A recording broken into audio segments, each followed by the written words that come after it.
नमस्कार। सामुद्रिक विज्ञान के इस अंक में एक बार पुनः आपका स्वागत है। दोस्तों, मैं हूँ भास्करानंद डोभाल और आप देख रहे हैं हस्तरेखा का ये अंक अपने ही पसंदीदा यूट्यूब के चैनल गो ब्लॉग्स में। एक सुंदर सी मेल हथेली, आप पुरुष जातक हैं और आपकी रियल हथेली मेरे सामने विवेचना के लिए आ रखी है। देखिएगा दोस्तों, एक बात कहना चाह रहा हूँ। जब भी आप अपनी हथेली की फ़ोटो भेजें, अगर आप अपनी हथेली दिखाना चाहते हैं तो सुंदर भेजें, कलाई से लेके उंगलियों सहित, और 2-4 फ़ोटो भेजें। क्योंकि अगर आप 100-200 फ़ोटो अगर भेजते हैं तो उसमें से ज़्यादातर फ़ोन में डिलीट हो जाते हैं, क्योंकि आप ही की फ़ोटो नहीं आ रही होती हैं, बहुत सारे जगह से फ़ोटो आ रही होती हैं। दूसरी बात मैं ये कहना चाह रहा हूँ, जो आप सवाल भेजते हैं उनका विशेष ख्याल रखिएगा। सवाल वो भेजिएगा जो थोड़ा सारांश उसमें हो, संक्षेप में हो, पूरा सार उसमें निकल रहा हो। अगर आप पूरा जो है ग्रंथ लिख के भेज देंगे, अपनी सारी कल्पनाओं को लिख के भेज देंगे, तो उनका उत्तर देना और सभी सवालों का लेना संभव नहीं होता है। ठीक है ना? ज़्यादातर तो यही करते हैं कि संक्षेप में लिखते हैं, सार रूप में लिखते हैं, जिससे उनको सारे सवालों का जवाब मिल जाए। लेकिन कुछ लोग कल्पनाशील बहुत ज़्यादा होते हैं, किसी व्यक्ति की कल्पना शक्ति बहुत ज़्यादा हो जाती है, तो वो पूरा ग्रंथ लिख लेता है। तो ऐसा ना करें, तो आपके लिए भी बहुत अच्छा रहेगा और मेरे लिए भी जो है विश्लेषण करने में काफ़ी मदद मिलेगी। बहरहाल, हथेली को देखें तो सुंदर बुद्धादित्य राजयोग बना हुआ है। उसका फ़ायदा भी आपको निश्चित रूप से जीवन में मिल रहा है। अब ये देखिएगा, यहाँ पे हथेली की सबसे पहले आकृति देखेंगे तो हथेली आकृति के हिसाब से बहुत अच्छी है, नंबर 1 हथेली है, आयताकार हथेली है। ऐसे हथेली को दार्शनिक हथेली कहते हैं। ऐसे लोग एनालिटिकल स्वभाव वाले होते हैं, बहुत ज़्यादा जिज्ञासु होते हैं और दार्शनिक होते हैं। और दूसरा बात, इनका जो कार्य क्षेत्र होता है कहीं ना कहीं ऐसा होता है जिसमें बोलने से बहुत ज़्यादा काम चलता हो, शारीरिक मेहनत की ज़रूरत थोड़ा कम पड़ती हो, या जिसमें मस्तिष्क का बहुत ज़्यादा काम किया जाता हो, शारीरिक मेहनत की ज़रूरत थोड़ा कम पड़ती हो। ऐसे करियर में, ऐसे कामों में इनको खूब तरक्की मिलती है और ऐसे लोग जो है कामयाबी की स्तर को हासिल करते हैं। तीसरी चीज़ अगर देखेंगे तो यहाँ पे हथेली की जो रंगत यहाँ पे दिखाई दे रही है, बहुत अच्छी रंगत है यहाँ पे हथेली की। ये इनके भाग्य के स्तर को बढ़ाती हुई दिखाई दे रही है कि व्यक्ति बहुत ज़्यादा भाग्यशाली है। चौथी बात, अगर हथेली में देखें, आपके सवालों को तुरंत लेता हूँ अब। यहाँ पे बुद्धादित्य राजयोग बन रखा है और ये बुद्धादित्य राजयोग अगर आपकी हथेली में बना है तो क्या फल देता है देखिएगा। ये बुध है और ये आदित्य है, सूर्य है, और ये बृहस्पति है। इन तीनों ग्रहों के कारण इस हथेली में बनने वाला सबसे बड़ा राजयोग बना हुआ है, जिसको बुद्धादित्य राजयोग कहते हैं। ये दुर्लभ राजयोग होता है, अब बहुत अच्छा राजयोग इसको माना गया है। यहाँ पे देखेंगे तो ये चीज़ अगर देखें, बहुत ज़्यादा उभरा हुआ है। व्यक्ति छोटा सा भी काम करें तो बड़ा नेम फेम पाने की इच्छा बहुत ज़्यादा व्यक्ति के अंदर रहती है, ललक रहती है। छोटा सा काम करने पर भी वो सोचता है अपने ही देश में नहीं, विदेश तक उसकी कीर्ति फैले, उसका मान और प्रतिष्ठा बढ़े, एक शख्सियत के रूप में जो है वो जाना जाए। ऐसी स्थिति को ये बताता है। बुद्ध की स्थिति देखें, बुद्ध की स्थिति भी बहुत अच्छी है और इसमें कहीं ना कहीं जो है ऊपर की ओर ऊर्ध्व रेखाएं हैं। ऐसा व्यक्ति कहीं ना कहीं एक अच्छी नॉलेज रखता है। बुढ़ापे के अंतिम क्षण तक इस व्यक्ति के पास अपने हाथ का पैसा रहता है, किसी के ऊपर डिपेंड नहीं रहता है। सेवा भावी भी ये व्यक्ति रहता है। एक से ज़्यादा भाषाओं का जानकार रहता है। अगर बोलना नहीं भी जानता हो, समझना जानता है। और दूसरी बात, अगर हम यहाँ पे देखते हैं तो बुद्ध सुंदर अवस्था में है।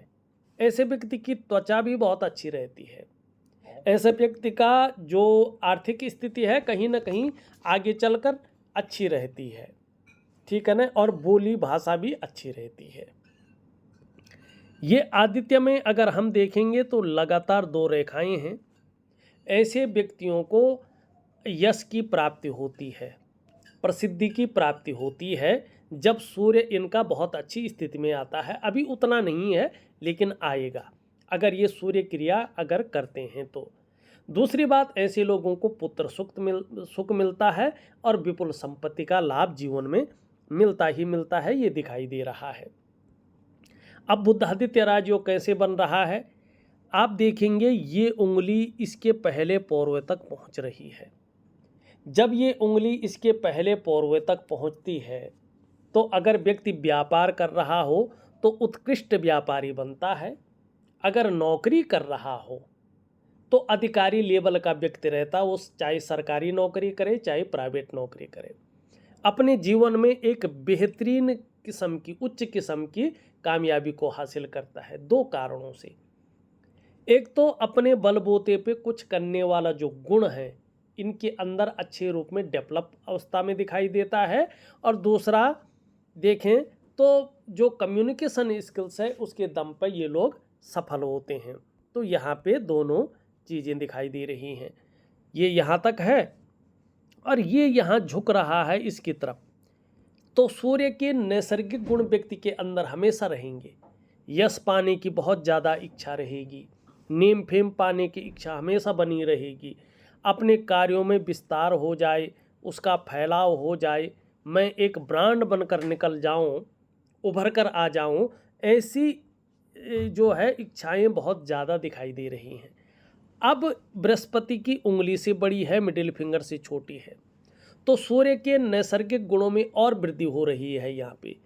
तो व्यक्ति के अंदर रिस्क लेने की ताकत है, व्यक्ति के अंदर जोखिम उठाने की ताकत है, और उस रिस्क लेने में, उस जोखिम उठाने में कहीं कोई नुकसान हो भी जाए तो गिर कर पुनः उठने की ताकत है, जिसको हम हिम्मती स्वभाव कहते हैं। अब राजयोग कैसे बन रहा है देखिएगा, जब ये उंगली इस उंगली के पहले पौरवे तक पहुँचे, ये वाली रिंग फिंगर आपकी इंडेक्स फिंगर से बड़ी हो, मिडिल फिंगर से छोटी हो, और बृहस्पति का पर्वत सुंदर और पुष्ट हो। जिस टाइम राजयोग का फायदा मिला उस टाइम बृहस्पति पुष्ट था, अब तो थोड़ा कमजोर स्थिति में आ गया है। तो 99% ऐसा व्यक्ति सरकारी नौकरी या इससे संबंधित क्षेत्रों में कार्य पाता है अगर वो मेहनत करे तो। किन क्षेत्रों में? बृहस्पति से संबंधित क्षेत्रों में, चाहे शिक्षा का क्षेत्र हो, चाहे इंजीनियरिंग का क्षेत्र हो, चाहे चिकित्सा मेडिकल का क्षेत्र, चाहे वाणिज्य, सीए बन सकता है ऐसा व्यक्ति, सरकारी क्षेत्र में अकाउंटेंट बन सकता है, बैंकों में बड़े अफसर बन सकता है, ठीक है ना, या छोटा अफसर बन सकता है, ठीक है ना, वाणिज्य और कानून और कुछ क्षेत्रों में राजनीति, ऐसे क्षेत्रों में व्यक्ति जो है कोई ना कोई कार्य पाता है और इन्हीं क्षेत्रों में कामयाबी को हासिल करता है। अब 1% अगर किसी परिस्थितिवश इन लोगों को सरकारी नौकरी या इससे संबंधित क्षेत्रों में कार्य न मिला तो ये व्यक्ति फिर व्यापार करते हैं, व्यापार के क्षेत्र में जाते हैं और व्यापार के क्षेत्र में जो है ये अपना नाम कमाते हैं, एक उत्कृष्टता हासिल करते हैं, व्यापार के कारण ये जाने जाते हैं। तो आपकी हथेली में एक शानदार बुधादित्य राजयोग बनता हुआ यहाँ पे स्पष्ट दिखाई दे रहा है। 1-2 चीज़ें और लूँगा फिर आपके सवाल लेता हूँ। ये भाग्य स्थान है और इस भाग्य स्थान में देखें तो इस तरह से ये झुकती हुई दिखाई दे रही है लकीर, और इस तरफ झुकाव इसका दिखाई दे रहा है। इस उंगली का ये बताती है कि आपको कामयाबी तो मिलेगी लेकिन बहुत ज़्यादा मेहनत और बहुत ज़्यादा परिश्रम करने के बाद ही चीज़ों में सफलता मिलेगी। कई बार आपको दौड़ा धूपी का काम भी करना पड़ सकता है। दूसरा, यहाँ पे देखेंगे तो गैप दिखाई दे रहा है। जब जब आपकी जन्म कुंडली में शनि 7.5 में होंगे, ढैया में होंगे, बकरी अवस्था में होंगे पूरे जीवन में, तब तब इसका प्रभाव आपके जीवन पर गहरा और लंबा पड़ेगा। कितना पड़ेगा ये आपके कर्माज के ऊपर डिपेंड करता है।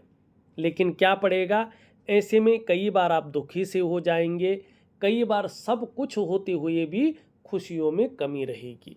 ये यहाँ पे दिखाई दे रहा है। अब चलते हैं, आपके सवाल लेते हैं सीधा। देखिएगा, आप पहला सवाल पूछते हैं, मैं अपने खुद के दम से कब तक, कैसे और किस माध्यम से करोड़पति, अरबपति और उसके बाद खरबपति बन जाऊंगा। मुझे लगता है ये थोड़ा सा कल्पना की शक्ति हो गई है, ठीक है ना। अब आपने ये नहीं लिखा है कि मैं आगे क्या करने वाला हूँ, या आप बिजनेस करने की सोच रहे हैं, या नौकरी में ही खरबपति तो कोई नहीं बन पाया है आज तक, या 2 नंबर का काम करता है जो व्यक्ति वही बन पाता, ये आपको भी मालूम है। लेकिन देखिएगा, हमारा काम है देखना, यहाँ पे खरबपति या अरबपति की कोई भी लकीर या कोई भी ग्रह ऐसा नहीं दिखाई दे रहा है जो आपको अरबपति या खरबपति बना ले। करोड़पति की जहाँ तक बात है, निश्चित तौर पे जो है ये सूर्य की लकीरें आपको, अगर ये सूर्य भी एक अच्छी स्तर में आ गया तो ये सूर्य की लकीरें ज़रूर आपको जो है इस स्तर पर ले जा सकती हैं, ये यहाँ पे दिखाई दे रहा है, ठीक। अब यहाँ पे एक चीज़ और देखिएगा, किन क्षेत्रों में आपको ज़्यादा सफलता मिलेगी। आपने कहा था ना ये कैसे और किस माध्यम से, तो आप देखिएगा ये सूर्य की ये रेखा आ रही है और सबसे पहले इसका प्रभाव पड़ रहा है आपका जो है बृहस्पति, ठीक। और उसके बाद प्रभाव पड़ रहा है इसका भाग्य स्थान से। तो पहले बृहस्पति का ले लेते हैं। देखिएगा, अगर आप शिक्षा के क्षेत्र में काम कर रहे होंगे तो इसके कारण आपका बड़ा नाम होगा। अगर आप काउंसलिंग का काम भी कर रहे होंगे तो आप कहीं ना कहीं ज़्यादा सफल होंगे। या बृहस्पति से संबंधित जो क्षेत्र है, चाहे शिक्षा का क्षेत्र हो, चाहे इंजीनियरिंग का क्षेत्र हो, चाहे चिकित्सा का क्षेत्र हो, चाहे मैनेजमेंट का क्षेत्र हो, चाहे वाणिज्य का क्षेत्र हो, चाहे कानून का क्षेत्र हो, इन क्षेत्रों में अगर आप काम कर रहे होंगे और एकाग्रता से काम करें तो निश्चित तौर पे एक समय ऐसा आएगा आपका, विशेषकर आपका शुक्र कह रहा है कि 56वें वर्ष के बाद का समय आपका एक अच्छा करोड़पति योग बना रहा है। करोड़पति से भी थोड़ा ऊपर का योग बना रहा है, लेकिन अरबपति का योग नहीं बना रहा है। दूसरा ये बता रहा है कि आपका उठना बैठना बड़े लोगों के साथ या समाज में जो बहुत प्रतिष्ठित हैं ऐसे लोगों का साथ हो जाएगा, यानी कि समाज के बहुत बड़े प्रतिष्ठित लोगों के साथ आपका जुड़ाव होने वाला है। अभी भी होगा, ऐसा नहीं, ये रेखा बहुत पुष्ट है आपकी हथेली में। दूसरा देखेंगे तो इसमें शनि का प्रभाव पड़ रहा है, भाग्य स्थान का। तो जब भाग्य स्थान का प्रभाव पड़ता है तो व्यक्ति अगर जुडिशरी और मैनेजमेंट के क्षेत्र में काम कर रहा हो तो ये रेखा सफलता दिलाती है। हाँ, थोड़ा जीवन काल में ये आपको रहस्यमय रहेगी, बनाएगी, कुछ मामलों में उदासीन रखेगी, लेकिन संत, लेकिन तेजस्वी और अच्छा बुद्धिमान और आत्मज्ञानी आपको बना रही है। आपको आत्म साक्षात्कार के लिए कहीं जाना नहीं पड़ेगा। आगे चलकर आप अपने आप को जान जाएंगे, आप कौन हैं, क्या करने आए हैं और किस लिए इस धराधाम पे आए हैं।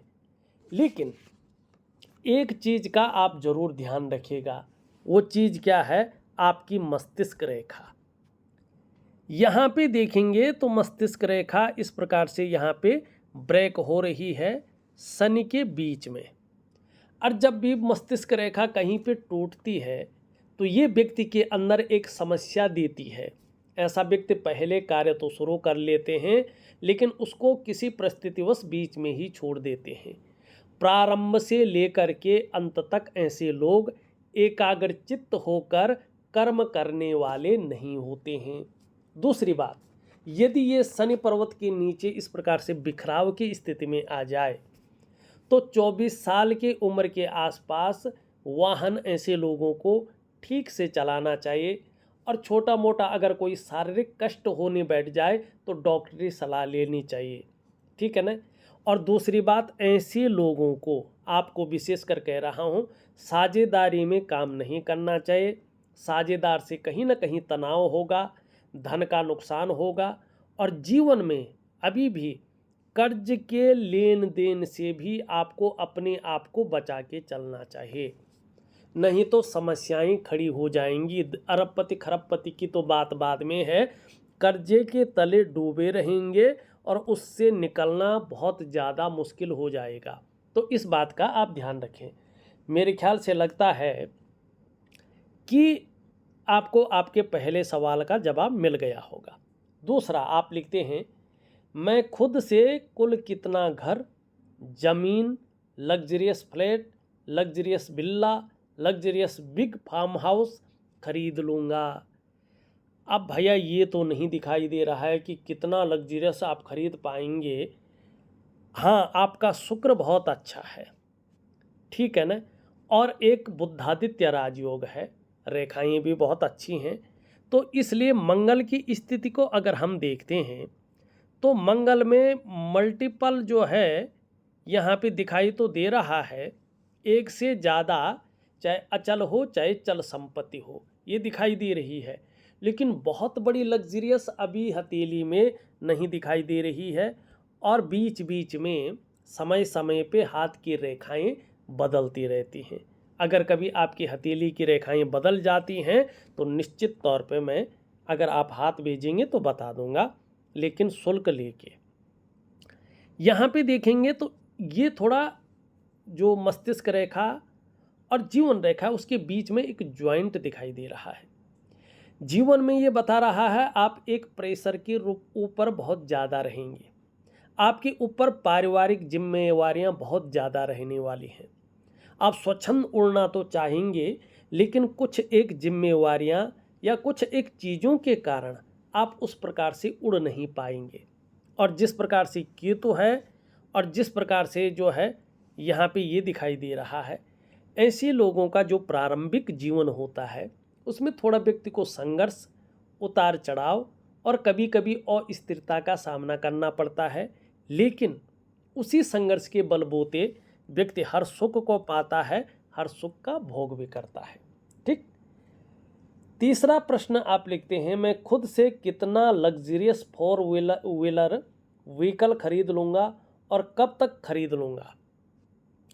जैसे आपका घर और वाहन की एक रेखा, जिसको भाग्य की रेखा कहते हैं, शनि इन चीज़ों को दिलाता है, वो 48वें वर्ष में अपने स्तर पे बेहतरीन स्थिति में पहुंच रही है, ठीक है ना, 48 से। तो यहाँ पे दिखाई दे रहा है कि जहाँ आप घर की नींव रख सकते हैं अच्छे मनपसंद, वहीं आप 48 से जो है 56 के बीच में एक लग्जरियस वाहन भी खरीद सकते हैं, और आपका करियर और जो धन का मामला है उसमें भी स्थायित्व आना शुरू हो सकता है। ये संभावनाएं बड़ी रूप में दिखाई दे रहा है। चौथा प्रश्न आप रखते हैं, मेरे पास कुल कितना धन रहेगा। देखिए, हथेली में ये नहीं रहता है कि आपके पास 10 अरब रहेंगे, 15 अरब रहेंगे, 25 अरब रहेंगे।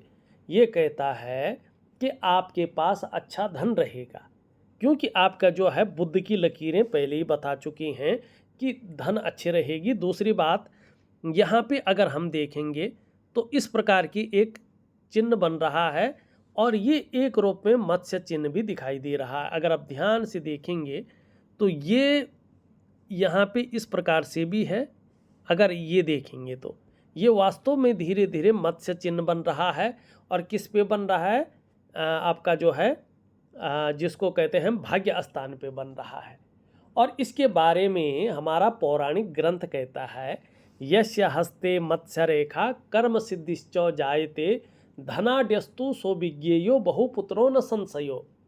जिसकी हथेली में ये मछली का चिन्ह होता है वो व्यक्ति आर्थिक रूप से धीरे धीरे मजबूत स्थिति में पहुंचता है, और कर्म सिद्धि को करने वाला होता है। जो भी कर्म करता है उससे कहीं ना कहीं अपनी आर्थिक और सामाजिक जो उसकी स्थिति है उसको मजबूत करता है। और जो है धन तो आता ही है, पुत्रों का सुख भी ऐसे व्यक्ति को मिलता है। और यहाँ पे भाग्य स्थान पे है, तो भाग्य की जो सकारात्मक ऊर्जा है उसको ये बढ़ा लेता है, और कहीं ना कहीं पुत्रों का सुख भी ऐसे व्यक्ति को मिलता है। ठीक है ना। अब ये आप लिख रहे हैं मेरे पास लगातार खूब ढेर सारा रुपया पैसा कब आना शुरू हो जाएगा। देखिएगा, ढेर सारा रुपया पैसा तो मैं क्या कहूँ, लेकिन जो ये आपकी ये बन रही हैं, ये अगर आपकी 48 ईयर तक अच्छी स्थिति में आ जाती है, और इसमें जैसे चंद्रमा का प्रभाव पड़ रहा है, तो 48वें वर्ष से लेके आगे चलकर प्रत्येक दिन आपके पास धन आएगा, ये भी दिखाई दे रहा है। दूसरी बात ये कह रहा है कि अगर लंबे समय से सोच रहे हैं कि आपको एक घर का सुख मिलना चाहिए, लेकिन घर का सुख नहीं मिल पा रहा है, तो 48वें वर्ष से और 56 वर्ष के बीच में आप या तो उसकी नींव रख लेंगे या घर खरीद कर तैयार कर लेंगे। अगर लंबे समय से आप सोच रहे हैं कि एक व्यापार शुरू करें लेकिन नहीं कर पा रहे हैं, तो आप व्यापार खड़ा कर सकते हैं। आप लग्जरी वाहन का सोच रहे हैं तो लग्जरी वाहन भी आप खड़ा कर सकते हैं, ये यहाँ पे दिखाई दे रहा है। अब अपना दूसरा सवाल ले लेते हैं। छठवां सवाल आप लिख रहे हैं मेरा ट्रांसफ़र या पोस्टिंग मेरे मनपसंद जगह पर कब तक होगा। अभी 2.5 वर्षों तक आपका बृहस्पति अच्छी अवस्था में नहीं है। यहाँ पे जो है धन का ग्रह भी इसको कहते हैं, इष्ट कृपा का ग्रह भी कहते हैं, और शुभता का ग्रह भी इसको कहते हैं, देवगुरु हैं।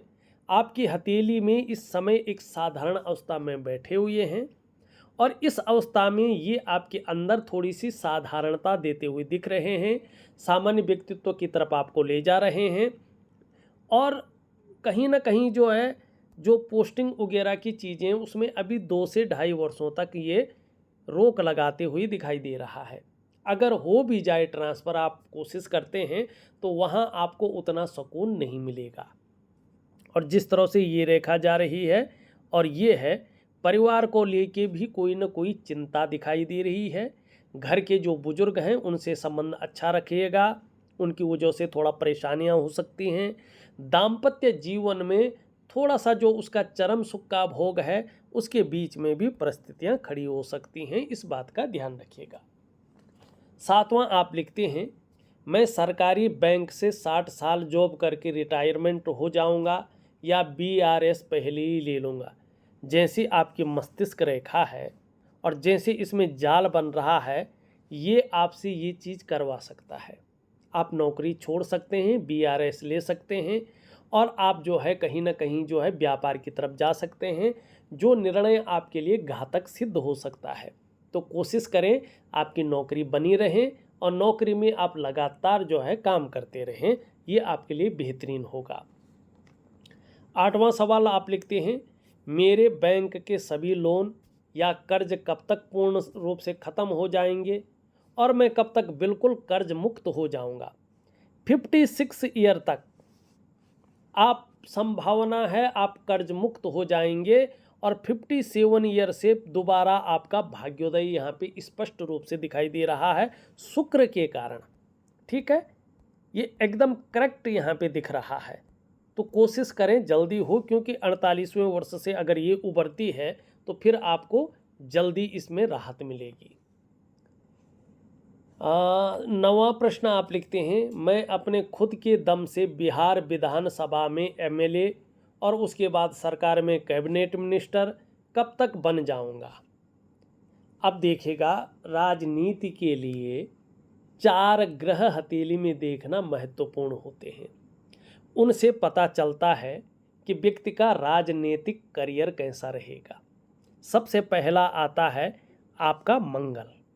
यहाँ पे अभी ढैया में मंगल आपका, विशेषकर ये निम्न मंगल पूरी तरह से राजनीति में सफलता की ओर नहीं ले जा रहा है, तो ये अभी मना कर रहा है। 2.5 से 3 वर्षों तक आपको राजनीति में जाने की नहीं सोचनी चाहिए। दूसरा ग्रह होता है बृहस्पति।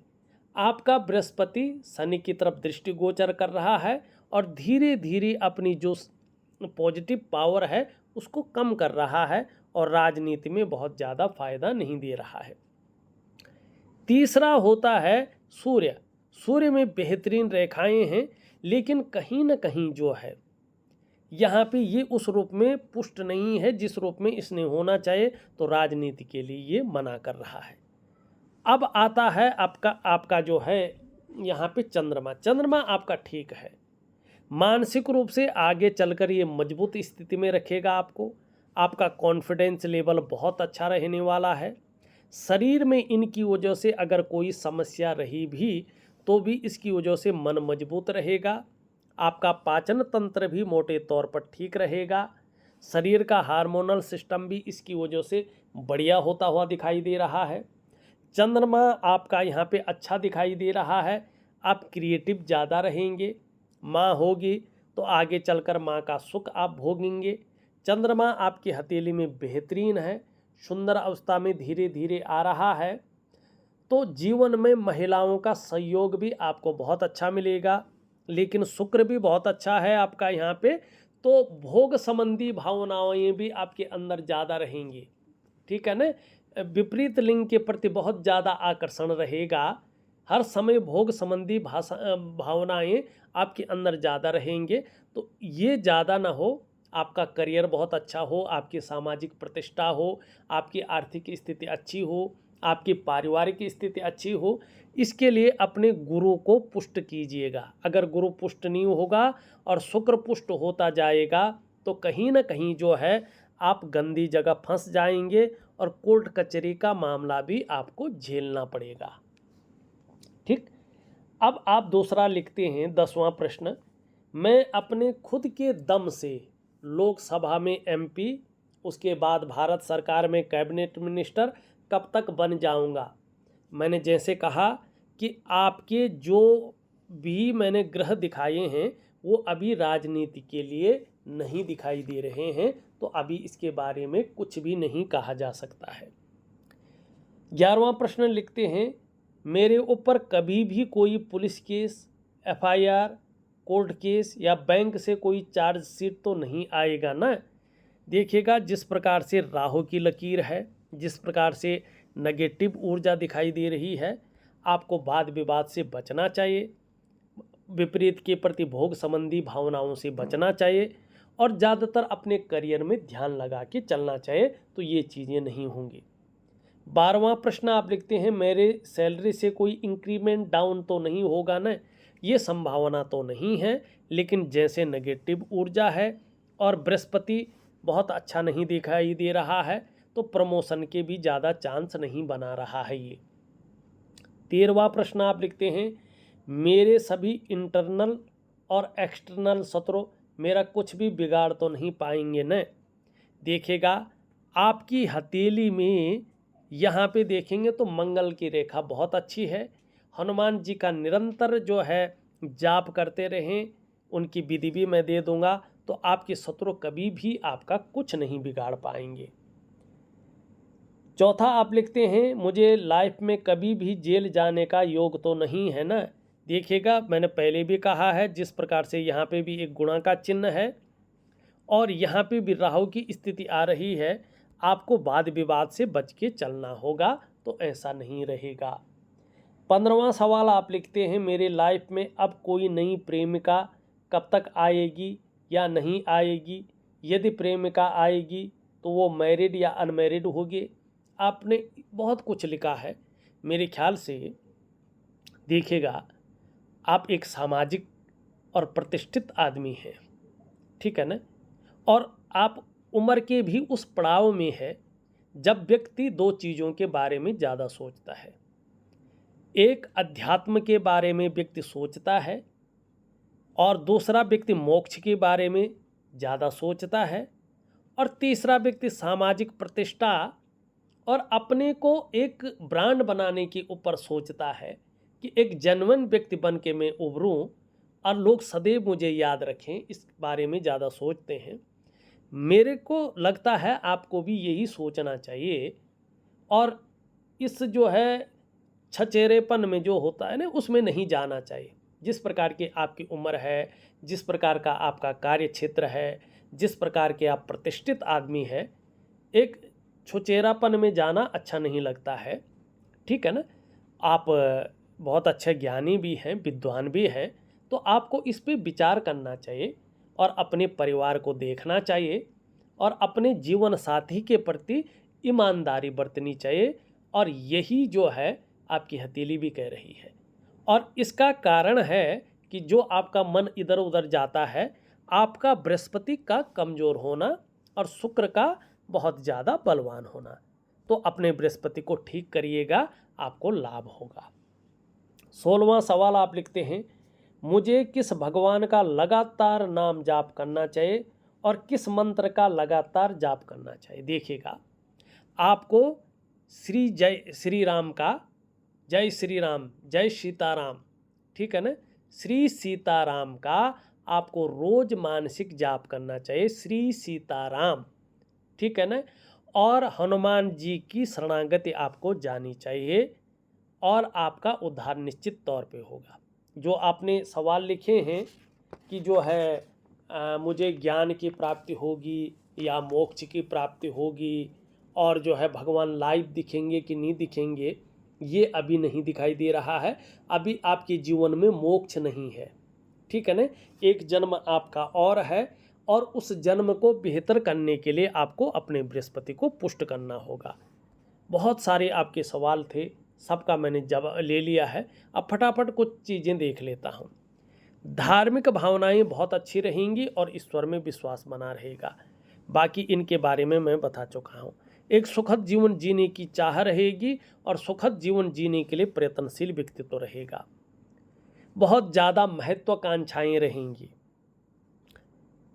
अपने जन्म स्थान से दूर ज़्यादा उन्नति है, जन्म स्थान में रहकर बहुत ज़्यादा उन्नति नहीं दिखाई दे रही है। 48 ईयर से आपके जीवन में उन्नति के अवसर बहुत ज़्यादा दिखाई दे रहे हैं। फिर 57वें वर्ष से आपके जीवन में बहुत अच्छा उछाल दिखाई दे रहा है। बाकी देखा जाए तो मैंने सभी हथेली का पूरा विश्लेषण करके आपको बता दिया है। आपके सभी सवालों का प्रॉपर तरीके से जवाब दे दिया है और आपके जो उपाय हैं वो लिख करके और ऑडियो के माध्यम से दे रहा हूँ। आप करने की कोशिश करें, निश्चित ही आपको लाभ होगा। इस वीडियो में बस इतना ही। एक नई वीडियो के साथ पुनः उपस्थित होऊंगा, तब तक के लिए नमस्कार।